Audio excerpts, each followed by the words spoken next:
Hello मित्रांनो, स्वागत आहे सर्वांचे माझ्या चॅनलवर ओमकार फार्मा ज्ञानवर. आज आपण एक नवीन कन्सेप्ट बघणार आहोत. म्हणजे कोणती ते म्हणजे आपले IMP मोस्ट IMP MCQ कोणते असतील. MCQ जे की आता आपल्याला कॉम्पिटेटिव्ह एक्झाममध्ये कामाला येतील, GPAT त्यानंतर RRB फार्मासिस्टमध्ये कामाला येऊ शकतात. त्यानंतर DMER पेपर होणार आहे, त्याच्यावर आपल्याला या गोष्टीची माहिती होते. त्यानंतर सर आता आपल्याला पहिल्या क्वेश्चनबद्दल बघू आपण. तर आता आपला पहिला क्वेश्चन काय, pharmacy act was passed in which year, म्हणजे कोणत्या वर्षाला आपल्या फार्मसी ॲक्ट पास झाला. तर ऑप्शन आहेत 1940, 1948, 1919 आणि 1913. तर आता फार्मसी ॲक्ट आलेला आहे 1948ला, म्हणजे 1948ला आलेला. तर 1948चा ऑप्शन बघा तुम्ही, तर ऑप्शन नंबर बी इज आपलं करेक्ट आहे. तर आता नेक्स्ट क्वेश्चन काय, an act that regulate professional of pharmacy in India. तर आता ऑप्शन बघा, pharmacy act, drug and cosmetic act, poison act, none of दिस.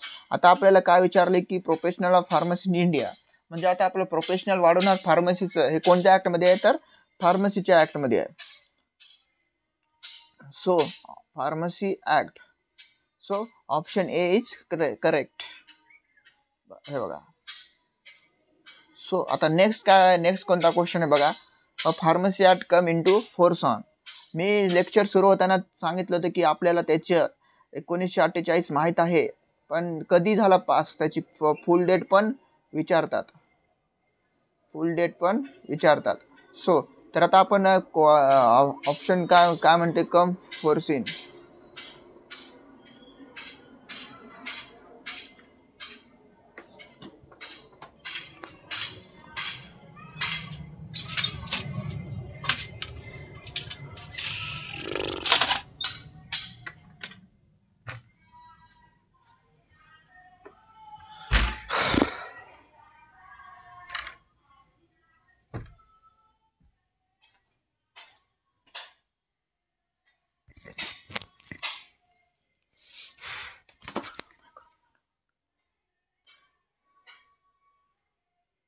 की 1948 ही डेट. तर option B is correct. Next question बद्दल बघायचं गेलं तर आता आपल्याला काय विचारले त्यांना की pharmacy council of India constituted by, म्हणजे आपण काही विचारते कॉन्स्टिट्यूट कोणाकडून केलं जातं फार्मसी ॲक्ट. तर फर्स्ट ऑप्शन आहे स्टेट गव्हर्नमेंट, सेकंड आहे सेंट्रल गव्हर्नमेंट, तिसरा आहे drug controller general of India आणि चौथा आहे WHO. तर आता आपण डेफिनेशनमध्ये आपल्या लेक्चरमध्ये बघितले की आपण central counselling is equal to pharmacy council of India, म्हणजे सेंट्रल काउन्सिलिंग कॉन्स्टिट्यूट करते असं आपण डिक्लेअर करू. Option B is correct. Answer बघून घ्या, सेंट्रल गव्हर्नमेंट. त्यानंतर आता नेक्स्ट क्वेश्चनची बघितलं गेलं 5 नंबरचा क्वेश्चन, की आता आपल्याला काय विचारते की जे PCIचे मेंबर आहेत ते ऑफिसचे जे terms of office for PCI member, म्हणजे ऑफिसच्या PCI मेंबरसाठी किती मेंबर असतात ऑफिससाठी. तर आता आपल्याला आणि किती वर्षाचे असतात. तर आता आपल्याला वर्ष विचारलेले आहेत त्यांनी. तर वर्षामध्ये तर लक्षात घ्या तुम्ही की क्वेश्चन काय, की आता आपल्याला ऑप्शन बघायचं की 2 इयर, 3 इयर, 5 इयर आणि 6 इयर. तर आता आपण एक लक्षात घ्या की जे इलेक्शन होत असतात, इलेक्टेड मेंबर, नॉमिनेटेड मेंबर आपण ठरवत असतो, ते एरवी 5 वर्षापासून ठरवलं असतं. 5 वर्षाचं असतं. तर ऑप्शन सी इज करेक्ट. 2, 3, 6 नसते, 5 वर्ष असते, हे बघून घ्या.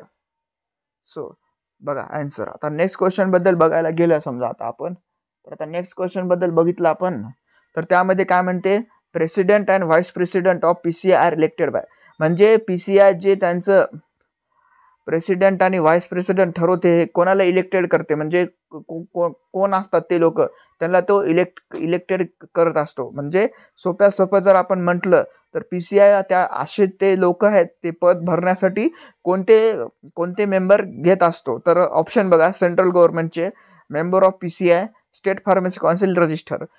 आता जे PCI असतं त्यांचे जे मेंबर असतात त्या मेंबरला हे असतात ते. Option B is correct. हे बघा. आता नेक्स्ट क्वेश्चन बघू आपण.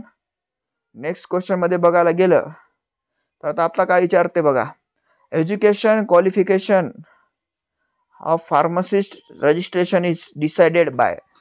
म्हणजे थोडक्यात जर म्हटलं आता तर आता फार्मसीचं जे रजिस्ट्रेशन असतं आपलं रजिस्ट्रेशन करण्यासाठी जे एज्युकेशन रेग्युलेशन आपल्याला दिलेले असतात ते कोण डिसाईड करत असतं की ह्या रेग्युलेशन. तर option drug controller, pharmacy council of India, MCI म्हणजे मेडिकल कौन्सिल ऑफ इंडिया जे डॉक्टर्ससाठी असते, आणि स्टेट गव्हर्नमेंट. सो तर आता ड्रग कंट्रोलर पण नसते, त्यानंतर मेडिकल कौन्सिल ऑफ इंडिया पण नसतो, स्टेट गव्हर्नमेंट. उलरा प्रश्न pharmacy council of India. So option B is correct बघा. त्यानंतर आता नेक्स्ट क्वेश्चन बद्दल माहिती घेऊत आपण.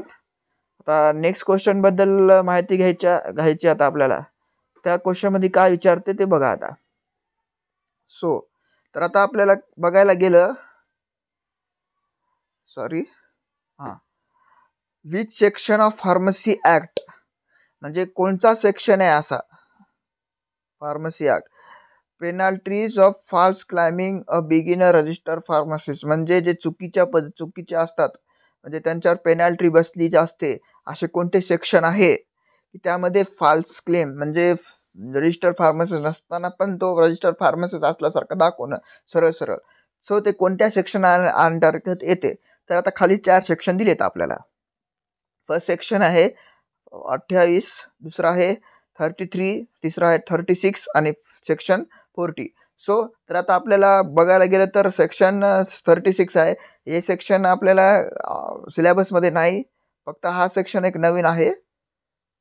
So answer 36 is correct option. Okay चलो अभी आता नेक्स्ट नेक्स्ट क्वेश्चन.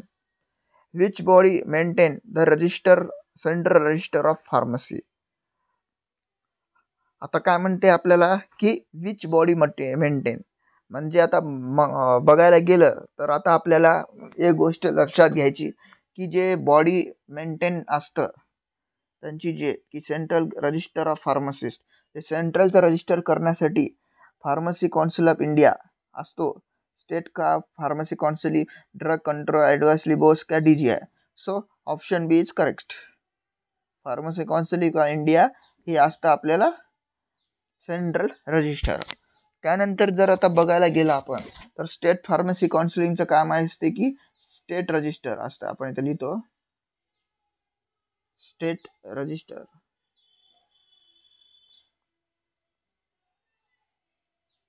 ओके तर आता आपण नेक्स्ट क्वेश्चन बद्दल बघू. तर आता नेक्स्ट क्वेश्चन बद्दल बघायला गेलं तर आता आपल्याला एक लक्षात घ्या. आता आपल्याला मेन क्वेश्चन विचारला त्यांनी. सो तर आता आपल्याला एक सेकंड हे मिटू द्या.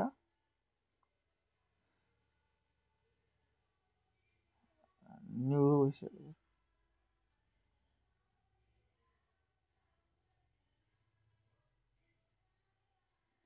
Okay yes.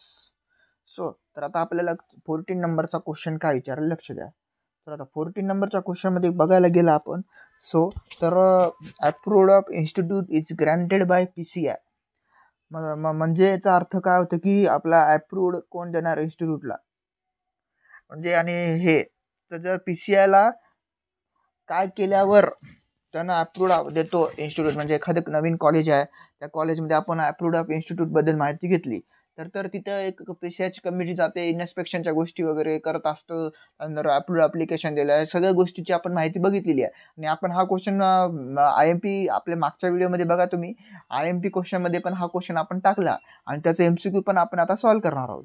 सो तर आता आपण काय असतं की PCIचं असतं ते गव्हर्नमेंटची ऑर्डर म्हणजे गव्हर्नमेंट जो ऑर्डर करतो तेव्हा होते का इन्स्पेक्शन सॅटिस्फॅक्शन होतो ऑफ स्टँडर्ड म्हणजे इन्स्पेक्शन किंवा सॅटिस्फॅक्शन झाल्यावर होतो का ALCT रिकमेंडेशन असतो का स्टेट अप्रूव्ड असतं. सो तर आता आपल्याला कसं असते की PCIचं ग्रँटेड झालं, अप्रूव्ड इन्स्टिट्यूट झालं PCIचं, तर आपल्याला एक मेन गोष्टीची माहिती घ्यायची ती म्हणजे आता आपण इन्स्पेक्शन आणि सॅटिस्फॅक्शन म्हणजे इन्स्पेक्शन झालं त्यांना जर वाटलं PCIच्या कमिटीच्या लोकांना की या कॉलेजमध्ये सर्व व्यवस्थित आहे आणि त्यानंतर त्यांनी सॅटिस्फाय झाले याच्यावरून की यांना देऊन टाका रजिस्टर फार्मासिस्ट बनण्यास म्हणजे स्टुडंटला देण्यासाठी आणि तुमचं अप्रूव्ड द्या की हे under register of pharmacy council of India असं. तर ऑप्शन आपल्याला काय इन्स्पेक्शन आणि सॅटिस्फॅक्शन केल्यावर या गोष्टी येतात. So option B is correct. बघा option B is correct. So आता नेक्स्ट क्वेश्चन बघू आपण. सो आता नेक्स्ट क्वेश्चन मध्ये बघायला गेलंय तर आता आपलं काय म्हणतो आपण की आता एक सेकंड ना का असं काय आहे. सो तर आता आपल्याला क्वेश्चन काय विचारले, remove name from register is provided under. म्हणजे आता आपलं रिमूव्हल नेम करायचं असेल समजा, रिमूव्हल नेम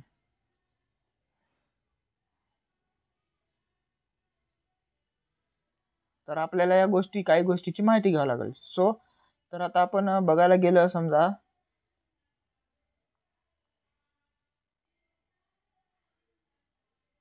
सो तर आता बघायला गेलं आपण तर आता आपलं सेक्शन 35, 36, 32, 40. आता आपल्याला एक लक्षात घ्या, या सेक्शन बद्दल आपण शिकलो नाही. हे सेक्शन आहे सगळे, या सेक्शन बद्दल आपण बघितलं नाही. पण मी या सेक्शनला जेवढे आपले MCQ मध्ये आले त्यांचे एक शॉर्ट्स व्हिडिओ टाकणार आहे, म्हणजे हा सेक्शन कशा संदर्भात आहे.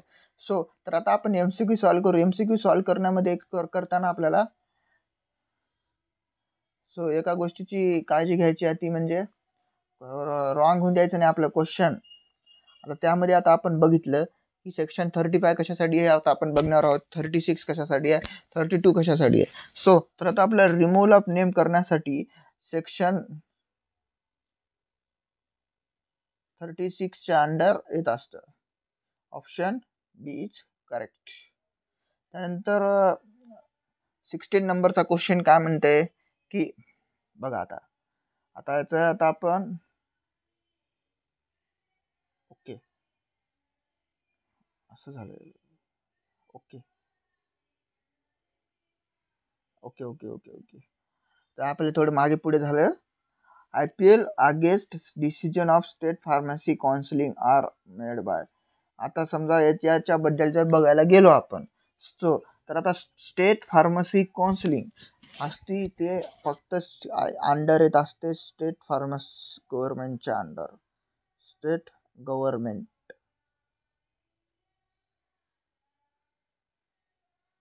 स्टेट गव्हर्नमेंटच्या अंडर आपल्याला स्टेट फार्मसी काउन्सिल येते. जसं सेंट्रल गव्हर्नमेंटच्या under pharmacy council of India येते, तसं स्टेट फार्मसी काउन्सिलच्या स्टेट. तर ऑप्शन बघा, हायकोर्टाच्या अंडर येतं का, स्टेट गव्हर्नमेंटच्या येते का, PCAच्या येते का, रजिस्टरच येते. सो तर option B is correct. Okay त्याच्यानंतर नेक्स्ट क्वेश्चन बद्दल बघू आपण. सो नेक्स्ट क्वेश्चन कोणता आहे आपण, the pharmacy act also lays down. बघा आता या क्वेश्चनमध्ये आता आपल्याला काय बघायचं की हा क्रिटिकल क्वेश्चन आहे आणि कन्फ्यूज पण होते, याला असं आपण स्टार मार्क देऊ. IMP क्वेश्चन आहे. सो तर आता पर्याय वाचा काय म्हणते बघा आता. सो तर आता काय म्हणते, minimum wage of pharmacy. Minimum pharmacy त्याचा संबंध नाही. Rules of medicine, the rules of medicine advertisement. हा मेडिसिन ॲडव्हर्टाइजमेंटचा ॲक्ट आपल्या DA and drug magic remedy ॲक्टमध्ये येत असतं. त्याचं फार्मसी ॲक्टशी काही संबंध नाही. सो हे बी पॉईंट गेला, हेही पॉईंट गेला. सो आता काय म्हणते, minimum standard education in pharmacy हे असू शकतं. सो तर आता डी ऑप्शन काय म्हणतं, फार्मसी शॉप टायमिंग. तर आता आपल्याला जर म्हटलं तर ले डाऊन म्हणजे हा ॲक्ट सांगतो काय. सो तर आता ॲक्ट सांगायला गेला आपण समजा, तर हा ॲक्ट काय सांगतो की आता फार्मसी ॲक्ट आपल्या फार्मसी ॲक्टचा आपल्या लेआउट डाऊन म्हणजे मिनिमम स्टँडर्ड फॉर एज्युकेशन. ते मिनिमम स्टँडर्ड करायचं आपलं एज्युकेशन इन फार्मसीचं. तर मिनिमम स्टँडर्ड करायचं झालं म्हणजे आपलं एज्युकेशन, म्हणजे ते आता ते आपलं मिनिमम एज्युकेशन रजिस्टर फार्मासिस्ट होण्यासाठी आपण सांगितलं डी फार्मा आणि बी फार्मा या दोन गोष्टीमध्ये येत असतं.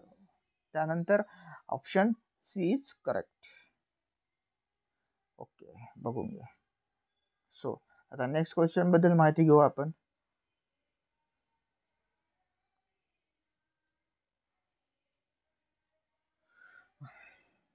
आता बघा, the chairman of executive committee. Chairman of executive कमिटीची का असते ते बघा आता. सो तर आता आपण बघितलं की chairman of executive committee, chairman कोणते असतात. तर आता आपण एक्स ऑफिसर मेंबर ऑप्शन आहे आपल्याला, प्रेसिडेंट ऑप्शन आहे, व्हाईस प्रेसिडेंट ऑप्शन आहे आणि नन ऑफ दिस. सो तर आता आपण एक लक्षात घेऊ की आपलं फार्मसी ॲक्ट आपण जेव्हा शिकत होतो आपलं पहिले लेक्चर झालं की आपण दुसऱ्या लेक्चरच्या सुरुवातीलाच आपण एक्झिक्युटिव्ह कमिटीबद्दल माहिती दिली. त्या एक्झिक्युटिव्ह कमिटीमध्ये आपण काय बघितलं होतं की एज्युकेशन रेग्युलेशन सुरू होण्याच्या पॉईंटच्या तिथं एज्युकेशन व्हाईस प्रेसिडेंट यांच्या इलेक्शनबाबत आपण बोललो होतो. सो तर आता आपण त्या गोष्टीची आपण माहिती देऊ की आता आपण आता व्हाईस प्रेसिडेंट दोन्ही आहे, पण आता प्रेसिडेंट असल्यावर व्हाईस प्रेसिडेंटचं घेतलं नाही तरी चालते. तर प्रेसिडेंट आपल्याला चेअरमॅन असतो एक्झिक्युटिव्ह कमिटीचा. So option B is correct. बघून घ्या. सो नेक्स्ट क्वेश्चनबद्दल माहिती घेऊ.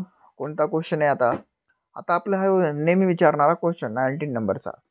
कोणता क्वेश्चन आहे? Number of hours require to complete practical training. म्हणजे आता आपण ॲज पर त्या क्वेश्चनचं एक्सप्लेनेशन देतो आपण. ॲज पर ER म्हणजे एज्युकेशन रेग्युलेशननुसार की आपण शिकलो की मिनिमम स्टँडर्ड एज्युकेशन काय आपलं तर डी फार्मा आहे, बरोबर. तर डी फार्मामध्ये आता आपण बघायला गेलं तर आपल्याला कोणत्या गोष्टी कळतात की मिनिमम एज्युकेशन करण्यासाठी प्रॅक्टिकल ट्रेनिंग कंप्लीट करण्यासाठी आता आपण शिकलं त्याच्यामध्ये तर ते काय शिकलं त्यामध्ये आता आपण की 800 हार्स इन 3 मंथ पहिलं ऑप्शन गेलं. त्यानंतर 800 हार्स 5 मंथ. त्यानंतर काय म्हणते 500 hours 3 month, 500 or in 5 month. तर आता आपलं ॲज पर रेग्युलेशन जर बघितलं आपण तर आता आपल्याला 500 घंट्यापर्यंत ट्रेनिंग करावं लागते. ओके. त्यानंतर आपल्याला ती ट्रेनिंग 3 महिन्यापर्यंत कंप्लीट करावं लागते, 3 मंथ. So option C is correct. Okay, option C is correct.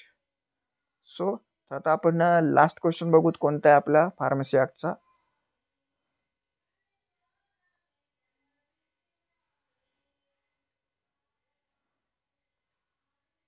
So आता फार्मसी ॲक्टचा शेवटचा क्वेश्चन बघू आता आपण, तो म्हणजे ओके. सो आता हे ऑफेन्स अँड पेनॅल्टीच्या दृष्टिकोनातून विचारलेला क्वेश्चन आहे. सो तर आता काय म्हणते a person other than register of pharmacy. म्हणजे एखादा पर्सन आहे तो अदर दॅन रजिस्टर म्हणजे other than register pharmacist in dispensing any medicine to patient liable for punishment with imprisonment or fine up to. म्हणजे याचा अर्थ काय होते की यांना अदर दॅन म्हणजे रजिस्टर फार्मसी नसताना डिस्पेन्सिंग केली कोणत्या तरी मेडिसिनची तर यांना काय शिक्षा होऊ शकते.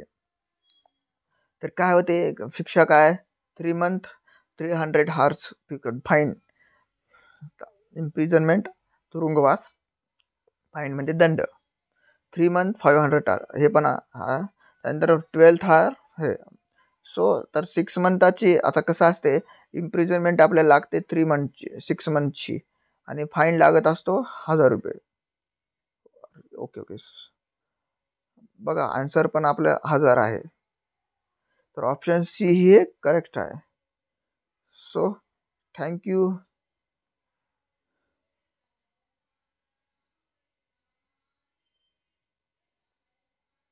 So thank you. आपल्या आजच्या लेक्चरमध्ये एवढंच होतं. सो तर आता आपण एक अपडेट देणार आहोत ते याच्याबद्दल देणार आहोत. सो तर आता लक्ष द्या. आता आपल्या फार्मसी ॲक्ट हा कंप्लीट झालेला आहे.